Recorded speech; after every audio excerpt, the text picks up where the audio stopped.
আরজি করে পাশবিক অত্যাচার হয়েছে, আরও কোনো ধর্ষণের অপেক্ষা করা যাবে না, সুপ্রিম বার্তা।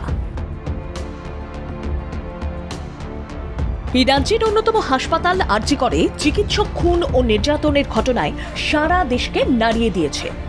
9 আগস্ট হাসপাতালের ভিতর কর্মরত তরুণী চিকিৎসককে ভয়ঙ্কর অত্যাচারের অভিযোগ ওঠে। সেই ঘটনায় সুপ্রিম কোর্ট 18 আগস্ট শতপ্রণোদিত মামলা গ্রহণ করে। সেই মতো মঙ্গলবার প্রধান বিচারপতি DY চন্দ্রচূড়ের বেঞ্চে এই স্পর্শকাতর ও সংবেদনশীল মামলার শুনানি হয়।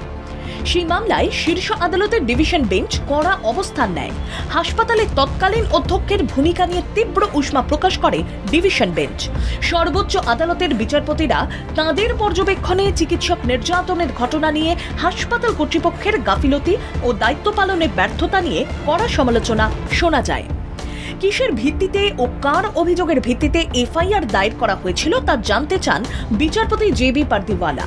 সে সময় রাজ্যের আইনজীবী স্পষ্ট জানান, বেলা 11:45 মৃতার বাবার অভিযোগের ভিত্তিতে এফআইআর দায়ের করা হয়। পরে অধ্যক্ষ অভিযোগ দায়ের করেন। তখন প্রধান বিচারপতি DY চন্দ্রচূড় জানতে চান, কখন সাক্ষাৎকারের জন্য মৃতদেহ পরিবারকে দেওয়া হয়। এফআইআর দায়েরের পরই কি দেহ দেওয়া হয় তাও জানতে চান শীর্ষ আদালতের বিচারপতিরা। এরপরই কড়া প্রশ্নবাণের মুখে পড়তে হয় রাজ্যের আইনজীবীকে। রাজ্যের পক্ষে সওয়াল করেন কপিল সিব্বল সহ অন্যান্য আইনজীবীরা। আরজি করে ভয় জাগানোর ঘটনা ঘটেছে, তাহলে কেন আত্মহত্যার কথা বলা হলো? পাশবিক অত্যাচারের ঘটনায় কেন এফআইআর দায়ের করা হয়নি? বিকেলে ময়নাতদন্তের রিপোর্ট মেলে। 11:45 এফআইআর দায়ের হয়। তার আগে কি করছিলেন হাসপাতালের দায়িত্বে থাকা অধ্যক্ষ?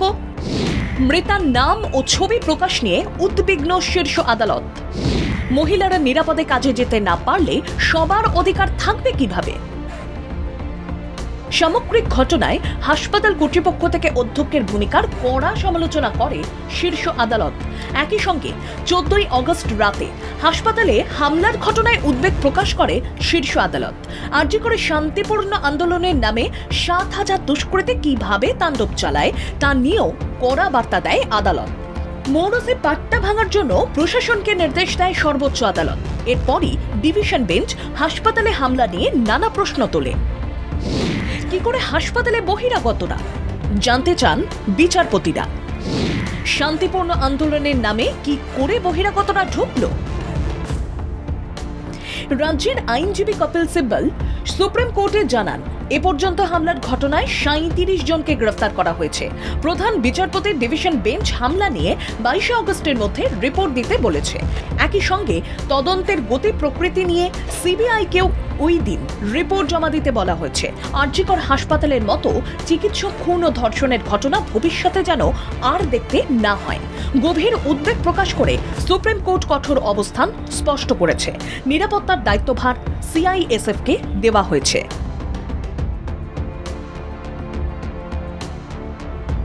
ব্যুরো রিপোর্ট, বাংলা জাগো।